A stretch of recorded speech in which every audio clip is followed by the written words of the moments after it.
어머니, 갑자기 무슨 일이세요? 아, 내가 반찬통 하나 두고 간 것 같아서. 잠깐 안에 들어갈게. 아, 거기 계세요. 제가 가져다 드릴게요. 지금 들어오시면 좀 곤란해요. 뭐가 곤란하니? 잠깐이면 된다. 뭐 가져가는지도 모르잖니? 저한테 설명해 주시면 되잖아요. 잠깐만 계셔요. 아니다. 뭘 그리 일을 복잡하게 하니? 내가 금방 들어가서 가져오면 되잖니? 경순 씨가 자연스럽게 문으로 다가서자 며느리는 당황한 기색이 역력했습니다. 문을 더 닫으며 단호하게 말했죠. 어머니, 남의 집에 함부로 들어오시면 실례예요. 왜 이렇게 말귀를 못 알아들으세요? 뭐라 했니? 남의 집이라고? 제가 안 된다면 안 되는 줄 아시지 왜 이렇게 고집을 부리시는 거예요? 이번 사연의 주인공은 65세 이경순 씨입니다. 서울 외곽의 단정한 단독주택에서 홀로 조용히 살아가는 여인이었죠. 경순 씨는 10여 년 전 남편과 사별했고 그 후로 외아들 박도영을 온갖 고생 끝에 길러냈습니다. 넉넉지 못한 살림 속에서도 학원비와 생활비를 빠짐없이 감당했고 아들이 결혼할 때는 그간 모은 전세금을 털어 신혼집 마련에 큰 도움을 주었습니다. 주변 사람들 모두 경순 씨를 조용하지만 강단 있는 사람이라 불렀죠. 경순 씨는 조그마한 마당이 있는 집에서 꽃을 가꾸고 된장국을 끓이며 시간을 보냈습니다. 아침이면 마당에 핀 꽃들에 물을 주고 소박한 식탁에 혼자 앉아 식사를 했죠. 그렇게 자신의 역할을 다하고 이제는 행복한 노년을 꿈꿨습니다. 된장찌개 끓였으니 도영이네 갖다 줘야겠다. 경순 씨는 손에 물기를 털며 부엌에서 나왔습니다. 며칠 전부터 준비한 반찬들을 보니 뿌듯했죠. 하지만 그녀의 마음 한켠에는 요즘 묘한 불편함이 자꾸만 퍼져가고 있었습니다. 며느리 강지우는 결혼 초기에는 매사에 공손했고 감사도 잘 표했습니다. 전업주부로 가사와 육아를 전담하며 겉으로는 흠잡을 데 없는 사람이었죠. 하지만 시간이 흐를수록 시어머니인 경순 씨를 향한 말투와 태도에 변화가 생겼습니다. 어머니, 이번 주말엔 저희끼리 좀 쉬려고요. 애 좀 봐주실 수 있으세요? 며느리의 목소리가 전화기 너머로 들려왔습니다. 나도 주말에 약속이 좀 잡혀 있는데 다음 주는 어떠니? 어머니, 아시잖아요. 요즘 육아 스트레스가 너무 심해서 이번 주만 좀 봐주시면 안 될까요? 이런 일이 한두 번이 아니었기에 경순 씨는 한숨을 내쉬었습니다. 그녀는 아들 도영이의 행복을 위해 혹시라도 며느리와의 관계가 악화될까봐 묵묵히 참아왔습니다. 일주일에 두세 번 경순 씨는 집에서 정성껏 만든 반찬을 챙겨 아들 집에 들렀습니다. 그럴 때마다 손주를 잠시 봐주며 며느리가 편히 쉴 수 있게 도왔죠.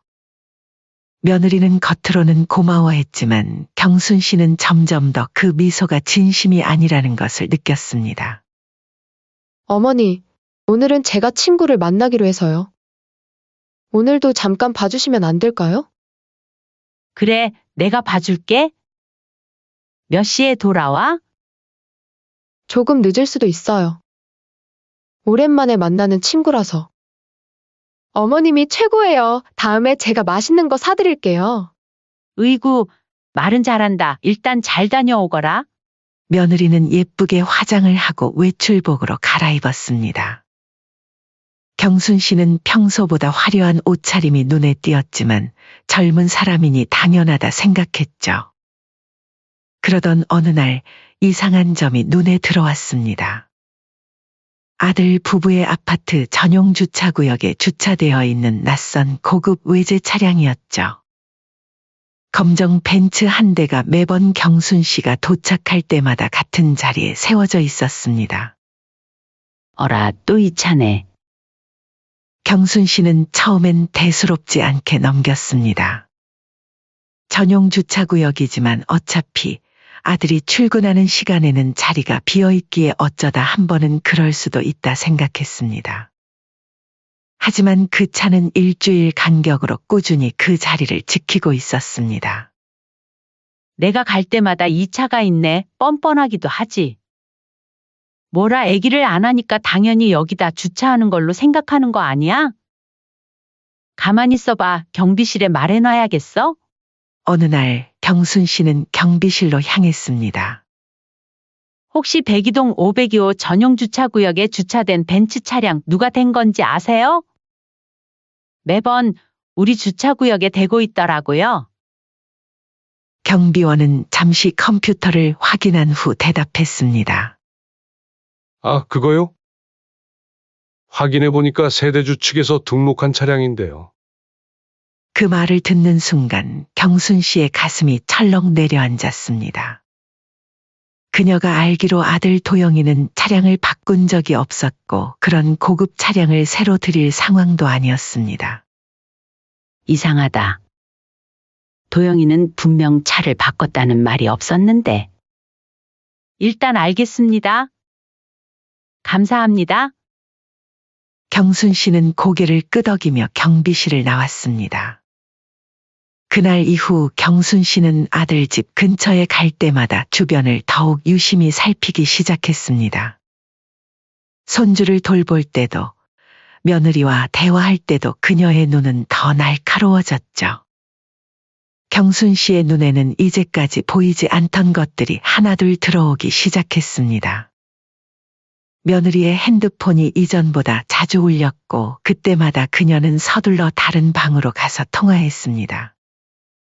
경순 씨가 갑자기 방문했을 때는 당황하는 기색이 역력했고 집안의 분위기도 미묘하게 달라져 있었죠. 어머니, 오늘은 제가 좀 피곤해서요. 일찍 돌아가시면 안 될까요? 오늘은 정말 곤란해요. 제가 몸이 안 좋아서. 예전에는 혼자 있고 싶을 수도 있지라고 대수롭지 않게 넘어갔던 것이 이제는 다르게 보이기 시작한 거죠. 혹시 자신이 너무 예민한 건 아닐까 생각했습니다. 하지만 직감은 뭔가 잘못되고 있다고 더 자세히 살펴봐야 한다고 속삭였습니다. 설마 내가 너무 예민하게 생각하나? 경순 씨는 창밖을 바라보며 생각에 잠겼습니다. 그동안 며느리의 변화된 행동들, 갑자기 나타난 고급 차량, 아들의 이상한 태도.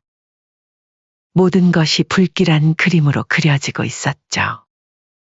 그렇게 다음날 경순 씨는 반찬통 하나를 깜빡 두고 온 걸 핑계 삼아 아들 집으로 되돌아갔습니다. 역시나 여전히 외제차는 아들 집 앞에 주차되어 있었죠. 아파트 엘리베이터에서 내려 502호 앞에 선 경순 씨는 잠시 망설였습니다. 심장이 빠르게 뛰었죠. 깊게 숨을 들이마시고 초인종을 눌렀습니다. 처음엔 아무런 반응도 없었습니다. 경순 씨는 한 번 더 초인종을 눌렀습니다. 한참이 지나도 대답이 없자 불안한 마음에 문고리를 잡아당겨 보았죠. 그러자 갑자기 안에서 부산한 소리가 들렸습니다. 누군가 서두르는 발소리, 작은 속삭임 그리고 물건을 넣는 소리였습니다. 한참 후 문이 딸깍 소리를 내며 조금 열렸습니다. 며느리가 얼굴만 살짝 내민 채 모습을 드러냈죠. 어머니, 갑자기 무슨 일이세요? 며느리의 목소리는 평소보다 높았고 얼굴은 상기되어 있었습니다. 머리카락은 살짝 흐트러져 있었고 옷매무새도 급하게 정리한 듯했죠. 아, 내가 반찬통 하나 두고 간 것 같아서. 잠깐 안에 들어갈게. 경순 씨는 최대한 자연스럽게 말했습니다. 하지만 며느리의 반응은 예상 밖이었죠. 아, 거기 계세요. 제가 가져다 드릴게요. 지금 집이 좀 더러워서 들어오시면 좀 곤란해서요. 뭐가 곤란해? 나 잠깐이면 돼. 뭐 가져가는지도 모르잖니? 저한테 설명해 주시면 되잖아요. 잠깐만 계셔요. 아니다. 뭘 그리 일을 복잡하게 하니? 내가 금방 들어가서 가져올게. 그리고 잠깐 물도 좀 마시고 쉬었다 가면 안 되니? 경순 씨가 자연스럽게 문으로 다가서자 며느리는 당황한 기색이 역력했습니다. 문을 더 닫으며 단호하게 말했죠. 아이 참, 왜 이렇게 말귀를 못 알아들으세요?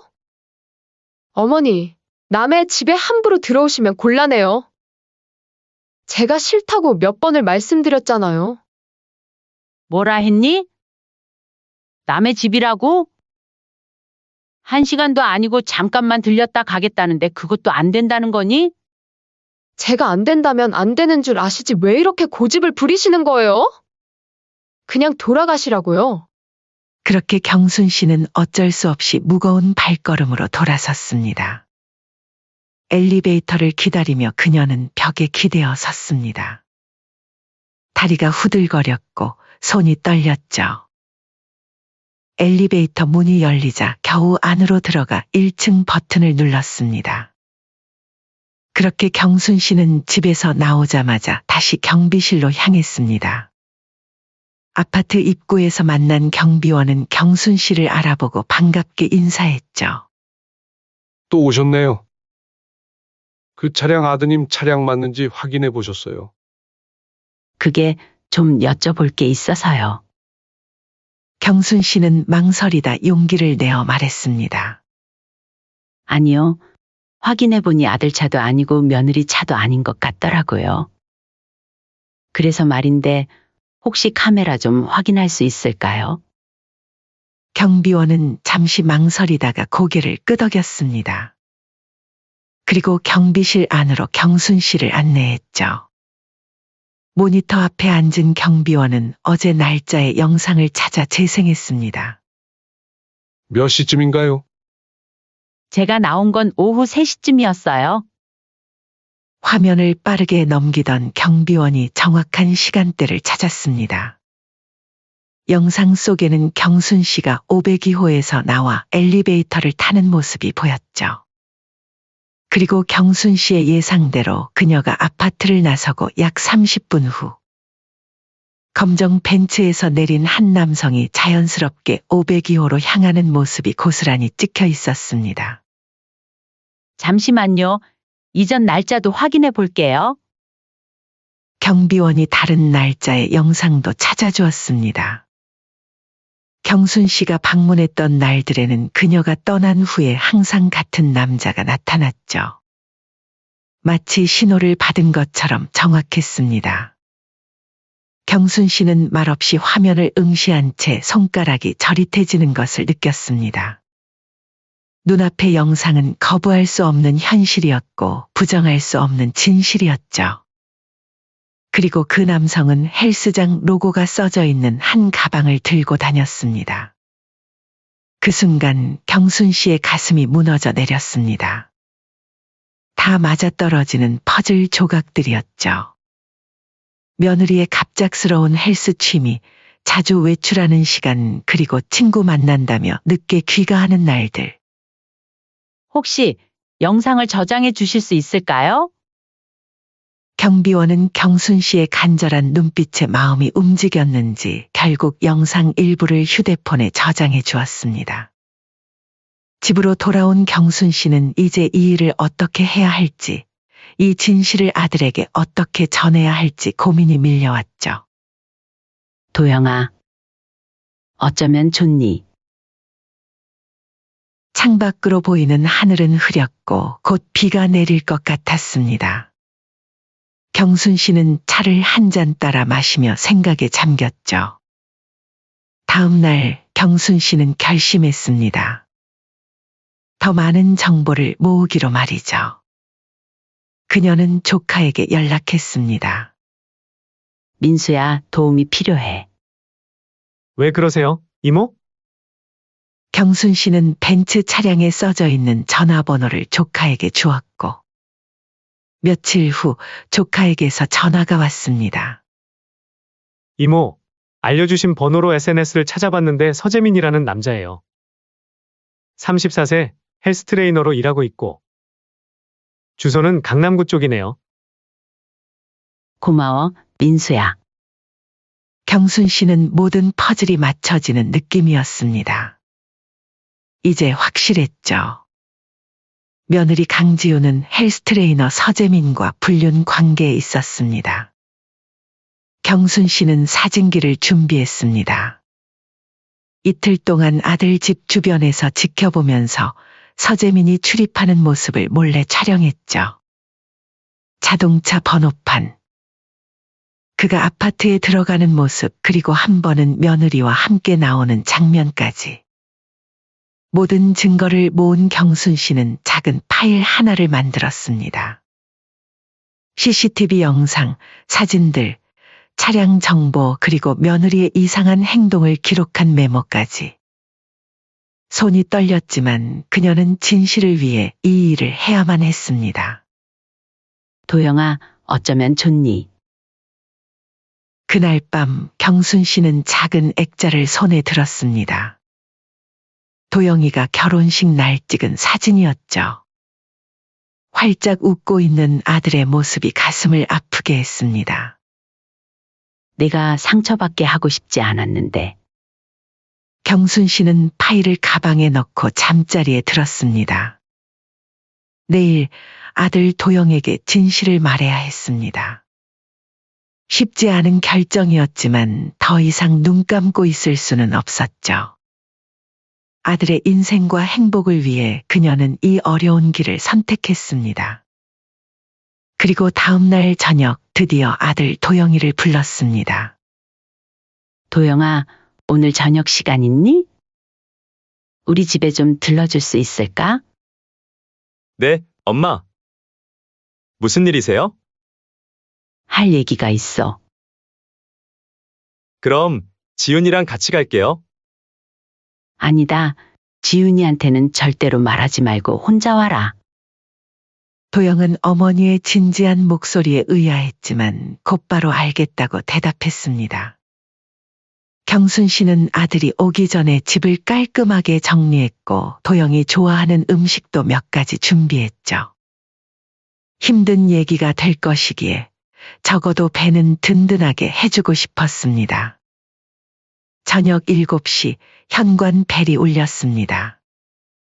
아들 도영이 들어오며 물었습니다. 엄마, 무슨 일이에요? 전화로 하시는 말투가 심각하셨는데. 일단 들어와서 밥부터 먹자. 배고프지? 식사 동안 두 사람은 별말 없이 음식을 먹었습니다. 도영이 몇 번 무슨 일인지 물었지만 경순 씨는 밥 먹고 얘기하자. 고만했죠. 식사를 마치고 거실로 자리를 옮겼습니다. 도영아, 앉아서 이거 좀 보거라. 경순 씨는 준비해둔 파일을 꺼냈습니다. 사진, 차량 등록증, 영상 일부를 정리한 USB. 도영은 혼란스러운 표정으로 어머니가 내민 자료를 바라봤습니다. 이게 뭐예요, 엄마? 천천히 봐. 이건 며느리 지훈이와 관련된 증거야. 도영은 파일을 열어 한 장씩 넘겨보기 시작했습니다. 처음에는 믿기지 않는다는 표정이었죠. 하지만 자료를 더 살펴볼수록 그의 얼굴이 점점 굳어갔습니다.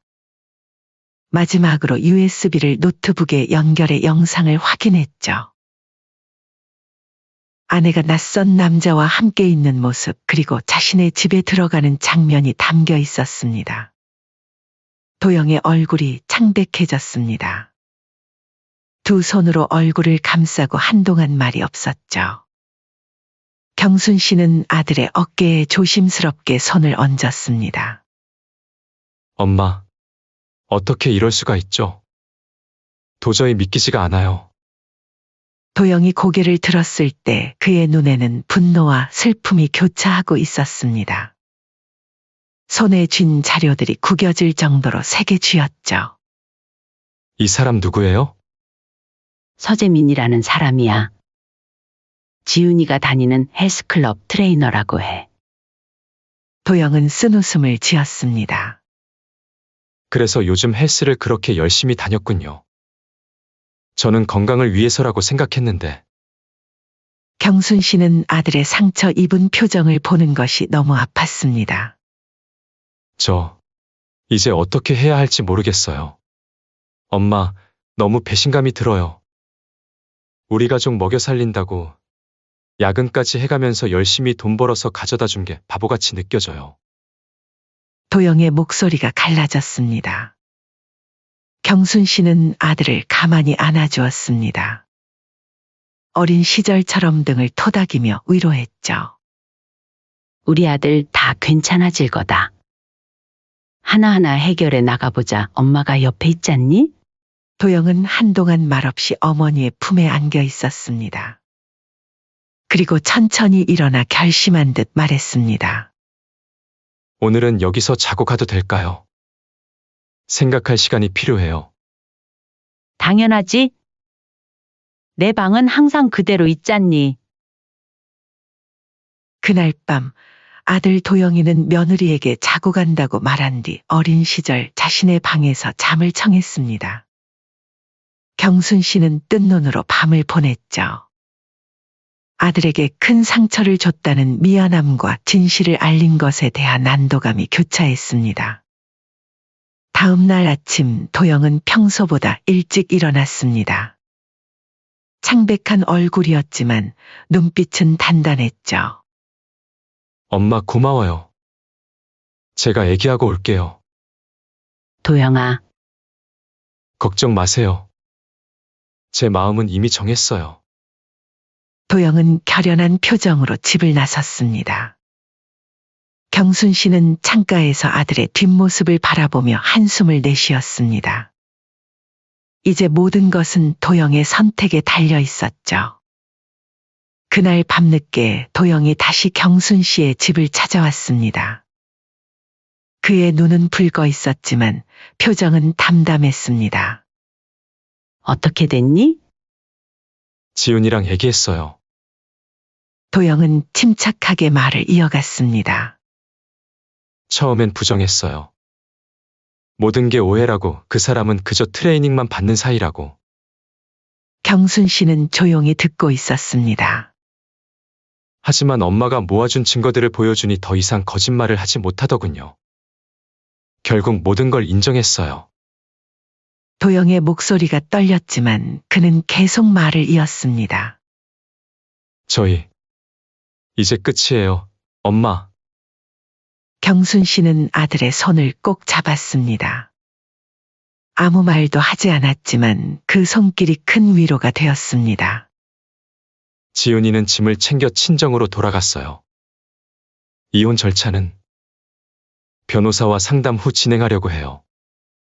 경순 씨는 조용히 고개를 끄덕였습니다.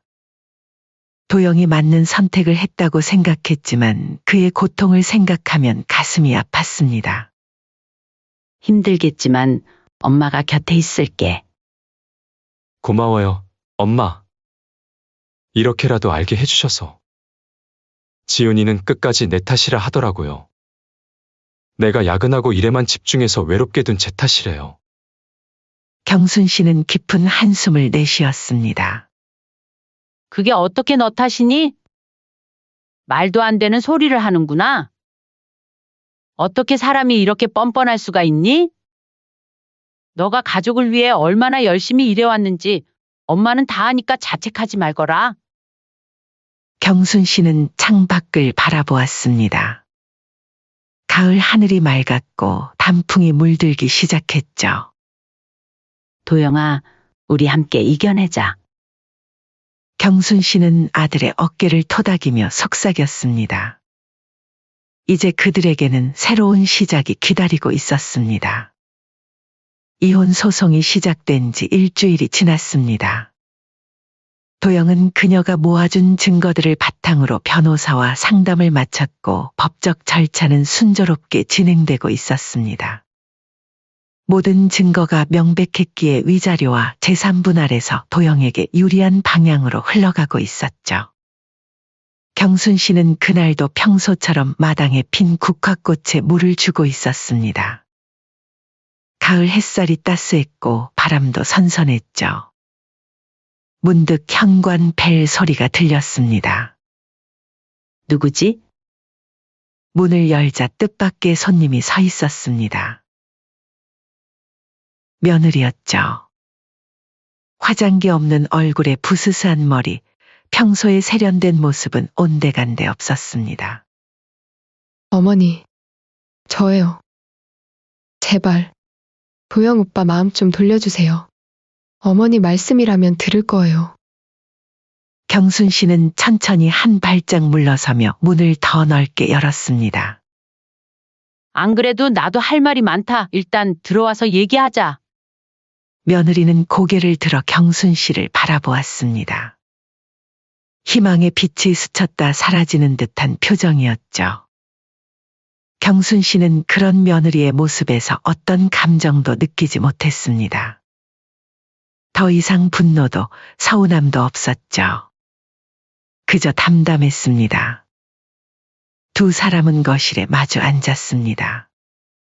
경순 씨는 차를 내왔지만 며느리는 손도 대지 않았죠.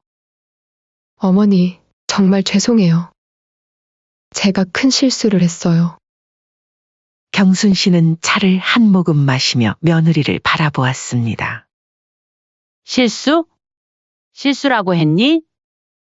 네. 일시적인 감정에 휩쓸려서. 경순 씨의 눈빛이 날카로워졌습니다. 실수는 한 번 하는 게 실수야. 내가 한 건 몇 개월간 계속된 일이었지. 그게 어떻게 실수라고 할 수 있니? 며느리의 얼굴이 붉어졌습니다. 움찔하며 고개를 숙였죠. 그래도 저는 오빠를 사랑해요. 다시 기회를 주면 정말 잘할 자신 있어요. 경순 씨의 목소리가 차갑게 가라앉았습니다. 내가 생각하는 사랑이 그런 거니? 남편이 집을 비운 사이 다른 남자를 집에 들이는 게? 내가 정말 마음 같아서는 너네 집안 전부 뒤집어 엎고 싶은데 아들이 말려서 겨우 참았다. 며느리는 울음을 참으며 말을 이었습니다. 제가 잘못했어요. 다시는 절대로 그러지 않을게요. 제발. 도영이한테 가서 빌어야지. 왜 나한테 왔니?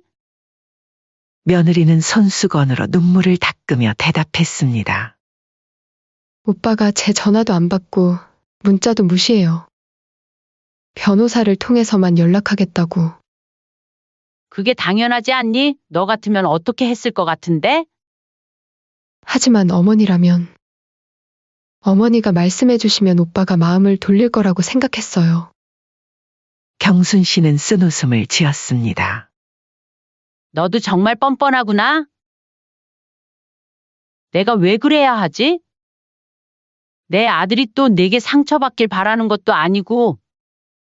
어머니, 제발요. 한 번만 기회를 주세요. 제가 정말 잘할게요. 경순 씨는 천천히 일어났습니다. 그리고 벽에 걸린 사진 한 장을 가리켰죠. 도영이 어릴 적 사진이었습니다. 나는 이 아이를 키우면서 한 번도 그 아이의 행복보다 내 행복을 먼저 생각한 적이 없어. 밤새 일하고 끼니를 거르고 내 것을 포기하면서도 도영이가 웃으면 그걸로 충분했지. 그런데 너는? 도영이 행복보다 내 욕심을 채우는데 급급했잖아. 며느리는 고개를 푹 숙인 채 어깨를 떨었습니다. 기회는 이미 충분히 있었어. 결혼하는 날 너에게 내 아들을 맡긴 순간부터 내게 평생의 기회를 준 거야. 경순 씨의 눈빛이 날카로워졌습니다. 도영이한테도 애기 다 들었다. 도영이가 너한테 외도했다는 증거를 내미니까 전부 남 탓하기 급급했다면서? 며느리의 얼굴이 창백해졌습니다. 털썩 무릎을 꿇고 앉아 경순 씨의 손을 잡으려 했죠. 어머니, 제발요. 저 정말 후회하고 있어요. 제 인생이 망가져요. 경순 씨는 단호하게 손을 뺐습니다. 지은아, 내 인생을 망친 건 나도 도영이도 아니야. 바로 너 자신이야. 경순 씨는 차분하게 말을 이었습니다. 가거라. 도영이도 나도 이제 새 출발을 할 거야. 너도 자신의 잘못을 되돌아보고 새 삶을 살아가길 바란다. 며느리는 흐느끼며 현관으로 향했습니다. 문 앞에서 마지막으로 돌아보았죠. 어머니, 정말 죄송해요. 한 번만 더 생각해 주세요. 경순 씨는 아무 말 없이 바라보았습니다. 며느리는 고개를 숙이고 집을 나섰습니다. 문이 닫히는 소리와 함께 경순 씨는 깊은 한숨을 내쉬었죠. 이제 끝났구나. 한 달 후 이혼 소송은 도영에게 유리한 방향으로 마무리되었습니다. 며느리는 위자료를 지불해야 했고 제3분할에서도 크게 불리한 입장에 놓였죠. 결국 그녀는 원룸으로 옮겨 살게 되었습니다. 지역 커뮤니티에는 며느리의 불륜 사실이 퍼졌고 그녀가 다니던 헬스클럽에서도 사람들의 시선이 따가워 결국 그만두게 되었습니다. 상간남은 이미 다른 여성과 어울리고 있다는 소문이 돌았습니다. 며느리는 사회적 고립 속에서 서서히 잊혀져 갔죠. 한편 도영은 어머니 경순 씨의 집으로 들어왔습니다. 처음에는 임시적인 거처로 생각했지만 함께 지내는 시간이 길어질수록 두 사람 모두 이 생활이 편안하다고 느꼈습니다. 엄마, 저 오늘 회사에서 좋은 소식이 있어요. 어느 날 저녁 도영이 밝은 표정으로 집에 돌아왔습니다. 뭔데? 승진했어요. 팀장으로요. 경순 씨는 기쁜 마음에 도영의 등을 두드렸습니다. 축하해, 도영아. 내 아들이 최고야.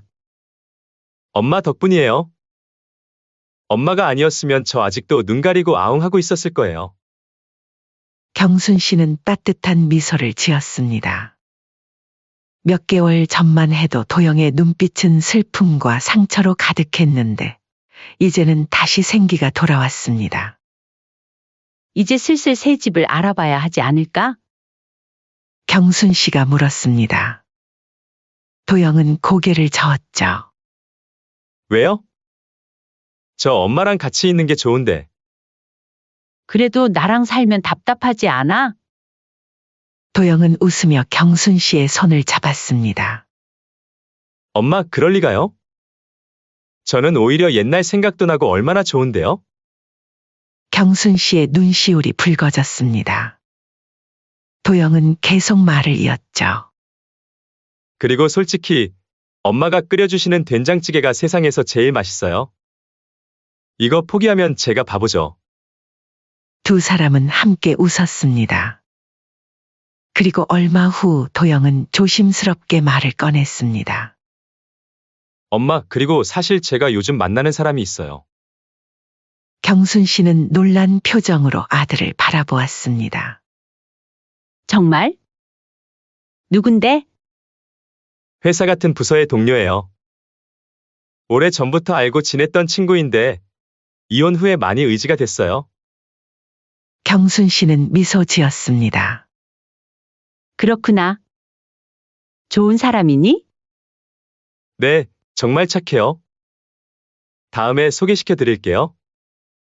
그래, 기대할게. 경순 씨는 아들의 밝아진 모습에 마음이 따뜻해졌습니다. 모든 일이 지나가고 이제는 새로운 시작이 기다리고 있었죠. 그렇게 몇 년 후 도영은 새 여자친구와 결혼했습니다. 하지만 경순 씨의 집을 떠나지는 않았죠. 대신 집 옆에 작은 집을 지어 함께 살기로 했습니다. 가족은 더욱 확장되었고 웃음소리가 끊이지 않았습니다. 어느 봄날 경순 씨는 마당에 앉아 꽃을 가꾸고 있었습니다. 도영과 새 며느리가 나란히 앉아 도와주었죠. 어머니, 이 꽃 정말 예쁘네요. 새 며느리 미연이가 말했습니다. 경순 씨는 미소 지었습니다. 그래, 이 국화는 매년 더 아름답게 피어나는구나. 도영이 어머니의 손을 잡았습니다. 엄마, 정말 고마워요. 엄마 덕분에 제가 지금 이렇게 행복해요. 경순 씨는 아들의 손을 꼭 쥐었습니다. 시간이 흘러도 변하지 않는 것이 있었습니다. 그것은 바로 가족의 사랑이었죠. 진짜 가족만이 남았구나. 이게 행복이지. 경순 씨는 따스한 봄 햇살 아래서 소리내어 말했습니다. 이제 그녀의 가슴에는 불안이 아닌 평화와 행복이 자리 잡고 있었습니다.